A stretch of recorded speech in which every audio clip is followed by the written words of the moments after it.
guys, welcome.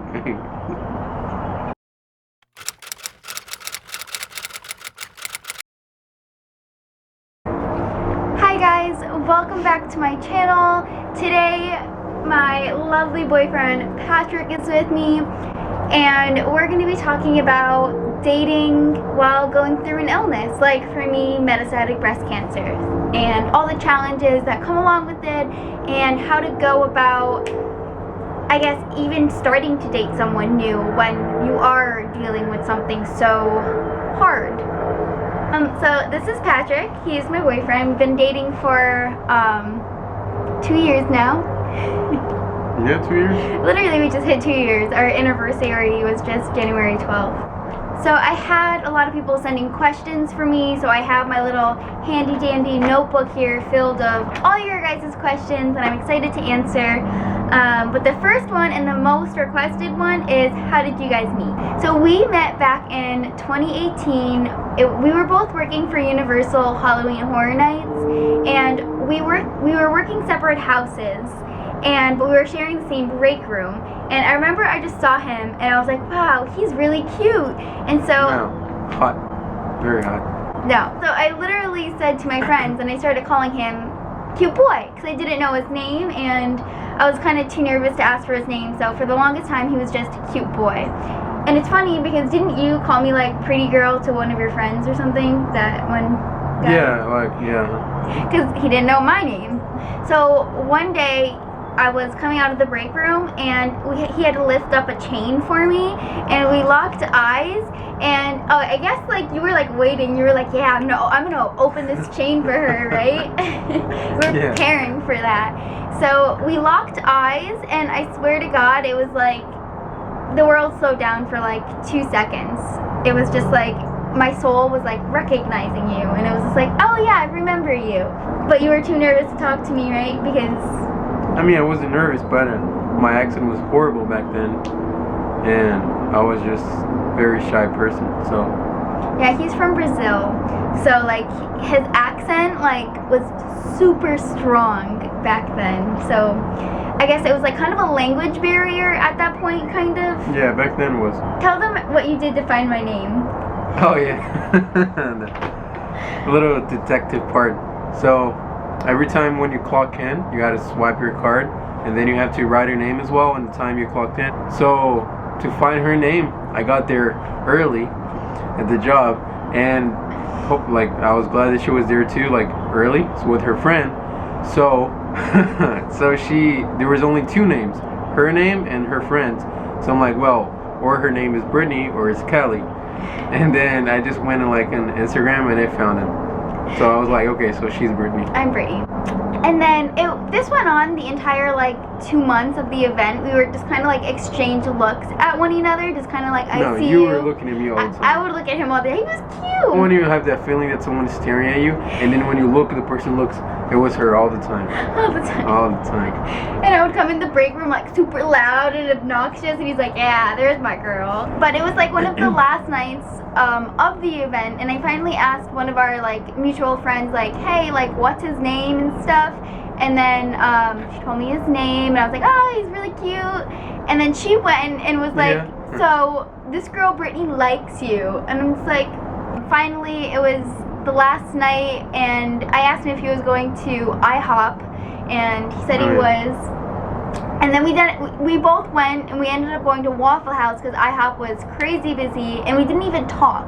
We didn't have time to even talk at the we were in different tables. Yeah, we were at different tables, but I wanted to talk to him and he wanted to talk to me. It was kind of like a planned thing. We were going to talk to each other, and it never happened. So then he asked our mutual friend for my number, and then the rest is history. And this leads me to question 2. How long after dating and meeting did you talk about cancer? How did you tell him?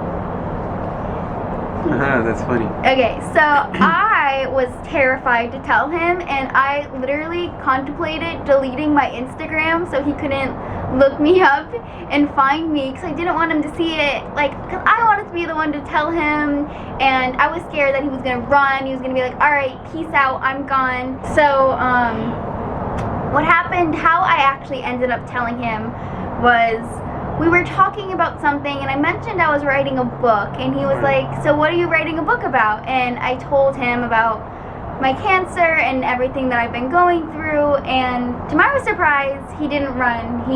He actually already knew. He already knew. Because the first time I looked at her Instagram was to find out her name. I looked into it and then I found out. So I already knew it. So he knew it. Before before we even talked too. So he saw that I was living with cancer, and he still was like, you know what? I'm gonna go after her still. So like when you first saw my Instagram, what did you think? I mean, of course, I wasn't expecting it because you look at Brittany, that's not the first thing you think about her, right? Because like first she's super loud, you know, like her energy is just like always happy. So you just don't think about that. But when I saw it, I was just like, wow, that's actually interesting because she's still happy and she has like her normal life. She's working and everything, but living with an illness. But it didn't affect me in any ways. I just like, oh, okay, it's just a part of her, but it's not her.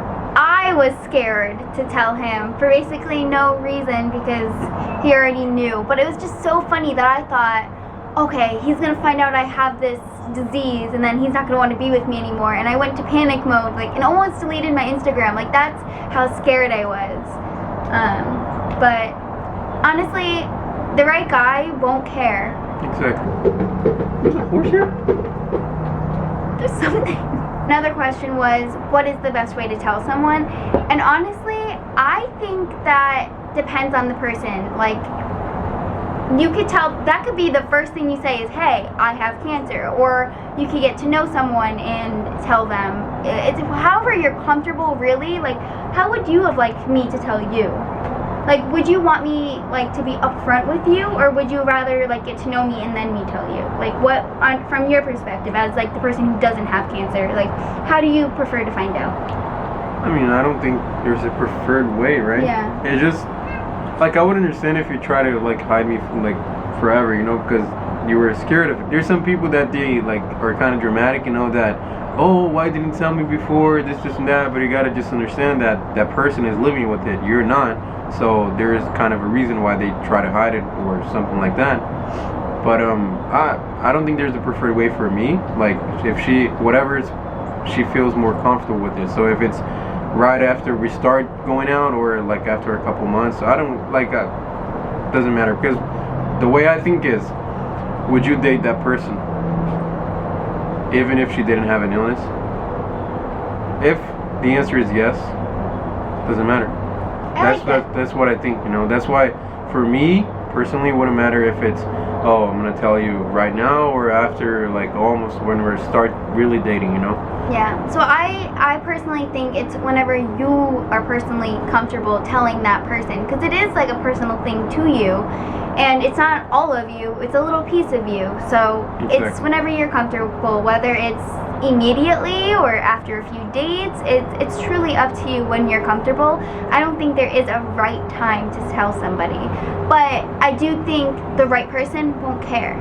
They won't care that you're going through something so difficult. They'll want to be there with you if they truly like you. And I almost think that this is a blessing in disguise in this part, because you get to find out who is truly there for you in the beginning. Like, Exactly. You don't have to, like, go through this long relationship like I did in the beginning. I had an almost 3-year relationship, and then I found out that person just couldn't do it with me, and he ended up leaving me.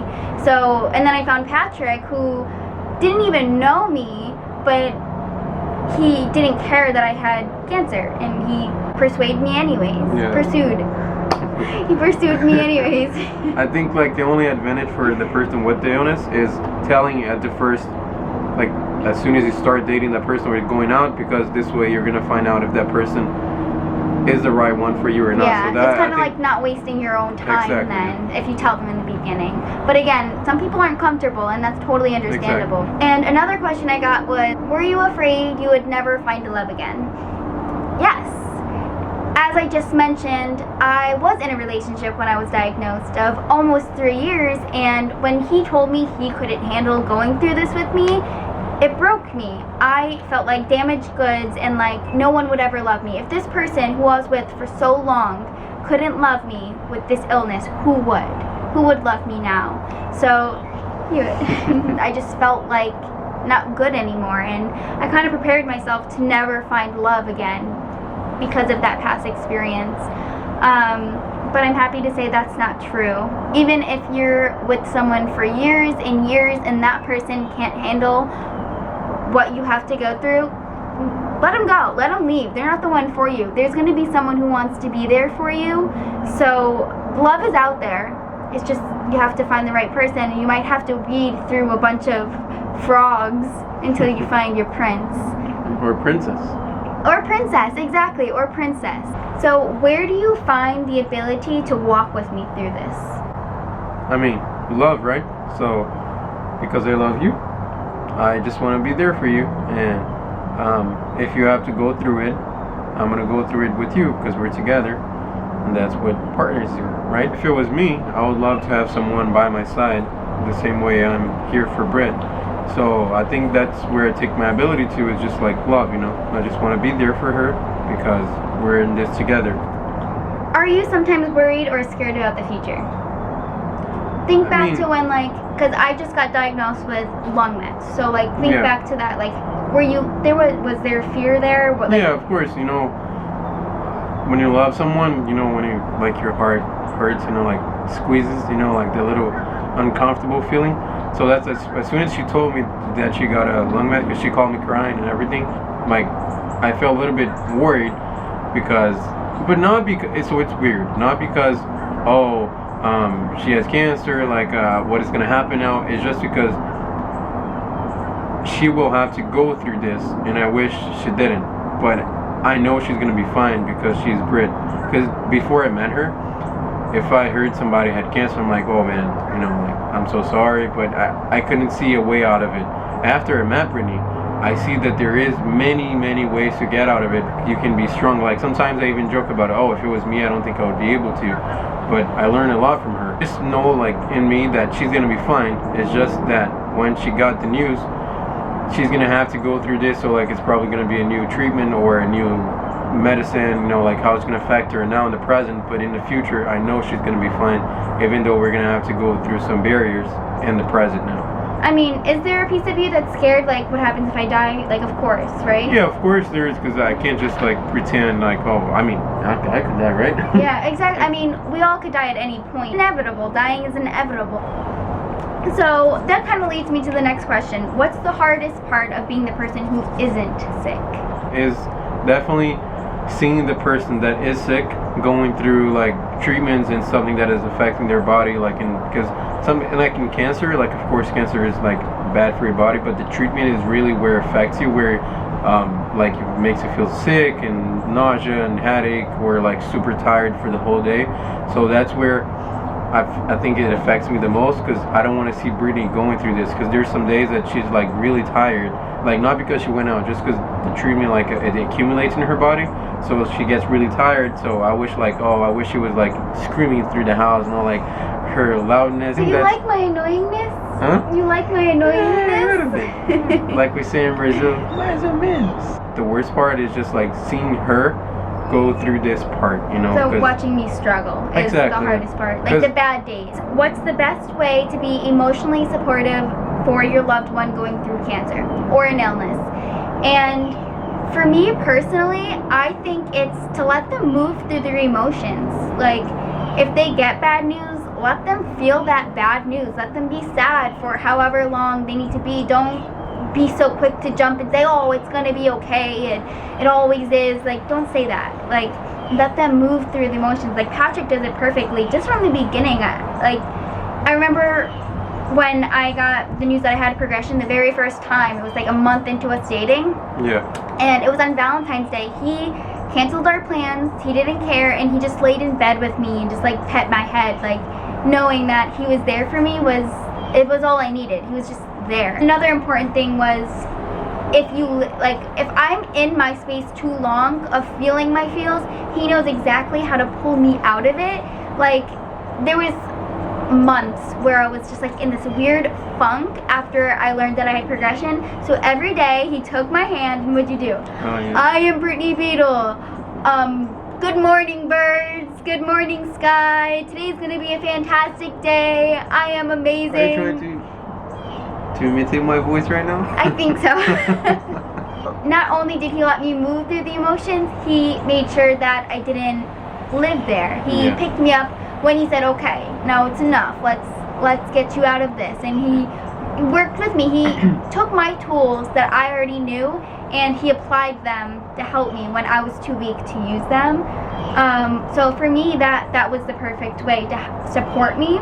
But of course, I think always ask your loved one, what do you need from me?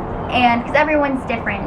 So I think it's literally communicate with them. What do you need? How can I help you? And be there and do it. Don't just ask. Like, actually genuinely want to do it if you're going to ask. I really like to solve problems, right? Like problem solving. So something I used to do all the time that is actually not very good is if anyone came to me like, oh, this is what happened to me, no, I'm really sad, I would just be like, okay, get over it, let's do this. That's how we're gonna fix it. But sometimes people, they don't want to fix it in that same second, so they want to just like be sad and later on solve. Like you don't have to think the same way, but you need to understand that person. So every time you feel like something that I'm still working on it, right? But like you can just go and ask. So right now, do you want to solve the problem or you just want to feel it? And then whatever they answer, just go with them. Oh, this is a fun one. How many places have we traveled together? So 44. many. 44? I don't know. Oh, okay. We took a cross-country road trip twice, actually. No. Twice? We took an out-of-the-country road trip, too. We went to Canada. It's easier if we go to like step like the first part. Yeah, so we went through Canada. We went up the East Coast, all the way up to like, we went to Toronto and Montreal in Canada, and then we just... Niagara Falls. Yeah. So we went to a lot of places together. I will put the amount of states and places around here somewhere, because I'm going to have to count them, because we travel a lot. We love to travel, so... Do you guys talk about children? That's one of the questions, and we have talked about children. He knows that I could have, technically I'm not supposed to hold my own child, and he knows that, and I'm gonna hold. I personally am holding hope that, because I am young, I'm 24, so maybe by the time I'm 30, there's going to be something out there so I could get pregnant and have my own child. So that's our goal. I want to be able to get pregnant and have my own child, and I feel like I can. Like, I think it's in my future. I see it in my future. But if we were going based on right now, he understands that I can't hold my baby right now. If we ever even if wanted you that. could, it wouldn't be safe. So yeah, it wouldn't it's be not safe. worth it. And he would rather like my body be safe and have me.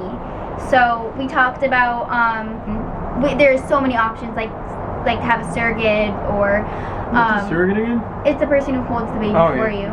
Yeah. That's a weird word. Yeah. So we also talked about, because I have been on chemotherapy for 6 years now, so I do know maybe my eggs aren't viable, like maybe I can't use them. So we talked about even like getting an egg donation and a surrogate, or if none of that works, then even adoption. But we talked about all of our options, so we both understand that it might be hard, but we are holding hope that we are going to have our own little baby one day. Alright, now this one is where it gets a little spicy, a little spice to it. That's why. Because it's intimacy. I have so many questions about intimacy, which is so, yes, like let's talk about this. This needs to be talked about. One was revealing my scars for the first time. Because if none of you know, my boobs are fake. I had a double mastectomy. I have implants, and I did not have a nipple-sparing mastectomy. I was not eligible for it because mine had actually spread to the areola skin, so I was definitely not eligible for that. And honestly, I'm really happy with having no nipples. So, no nip slips for me. Anyways, revealing my scars for the first time. I can't remember. Like, do you remember? Yeah, How did you feel when I first showed you that? I already knew it. He's on my Instagram. Yeah, and then First, I want to say, I was comfortable with him already by the time I let him, by the time I showed him my body, so that helped me because I was already comfortable with him, and I'm really comfortable with my scars. That's something that I just had to learn to love about myself, was that, yeah, you know what, my boobs are fake, and I don't have nipples, I have scars. And so I really had to learn to love that about myself and get comfortable with myself before I kind of shared it with you, I guess, because I think that's the most important thing, is if you are confident with your body, then what someone else thinks doesn't matter, because you're just like, I'm hot, I'm sexy, and then you're like radiating that energy, and then that your partner is going to be like, oh yeah, you're hot, you're sexy. But from the male perspective, like, it doesn't like turn you off that like I don't have nipples or that I have scars, and that like... No, personally for me, it doesn't turn me off or anything.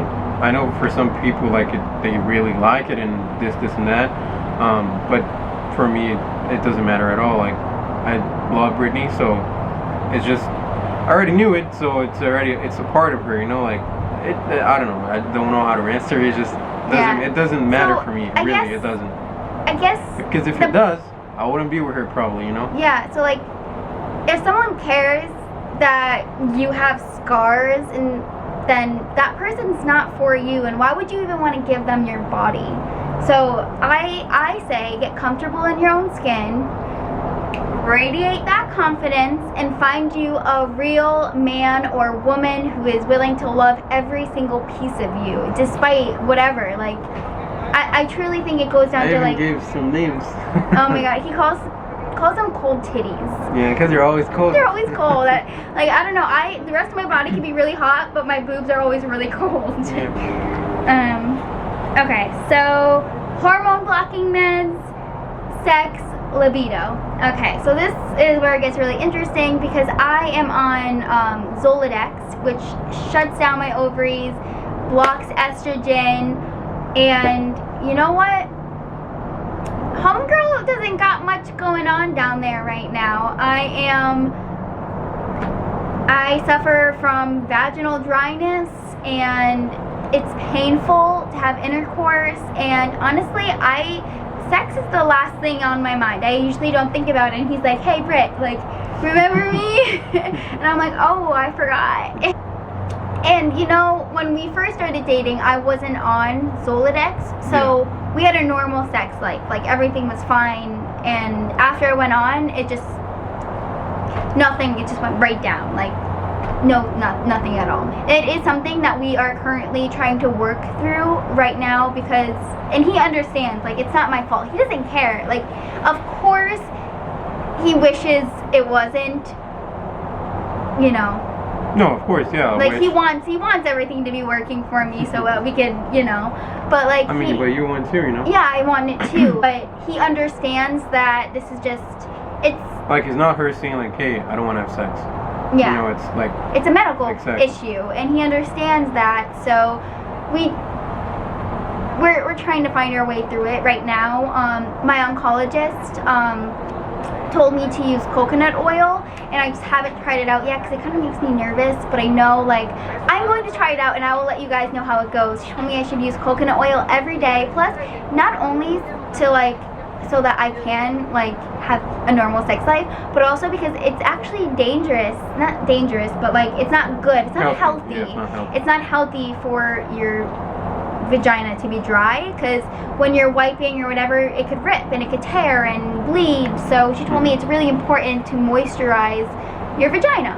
So if you guys want me to make a whole video on that, I will do my research, I will try it out. And if you just want a whole sex video, we're more than welcome to, like... What? No, the topic sex. I'm willing to make a whole video, because I think this is something that needs to be really talked about. Yeah, for sure. I mean, in sex doesn't have to be just intercourse. There's oral. There's oral sex too, which I don't know if this is too much information, but like, that's kind of our go-to right now. It's just oral at this point. But you know what? Why is it so uncomfortable to talk about this? It shouldn't be. It's a part of human life, right? Like, it's part of life. But why is it uncomfortable? It shouldn't be. So right now, just oral. Like, if you're having trouble, that's still on the table. You could still kiss. You could still, like, you know, just make them feel wanted still. It doesn't have to just be about sex. Yep. before I got like extremely dry, like there's nothing happening down there. We use this lube called Queen, I think it's called. I will link it. It's really good. I liked it. And it wasn't like sticky. It was like a nice consistency. Queen, I think it's called. I could link it. But that was really good lube. So if you're even just a little dry, try some lube. It's not embarrassing. Your partner won't care. They will just be happy that you're trying, you know? Yep. Because I think that was one of our challenges, was because I wasn't even willing to try, because in my mind I just associated sex with pain. So like I was just so turned off by the idea, and he's like, well, you're not even trying to like see if we can. So I think that was a big challenge for us. I hope you enjoyed this video. We enjoyed making it, and we're more than willing to talk more if you guys want that, to elaborate more on a subject. We could totally do that, because we just want to be here to help and share our experiences with you guys to help you through anything. So yeah. But just so you know, love is always possible. Just because you're going through a tough time with an illness, like, you are still worthy of love. You deserve love. The right person is out there. Always. Don't let those like frogs like dictate your love life, because you know what, they just aren't for you. And honestly, it's a blessing in disguise, because we get to see who's there for us like immediately. So yeah, when you're going through like a rough time or whatever, then you find out who's really there for you. Yeah, so it's a blessing in disguise, but love's out there for you. So don't forget to smash the like button, subscribe, tell all your friends, and have a good day. Alright, I love you guys. I always wanted to say that. Here, do it with me.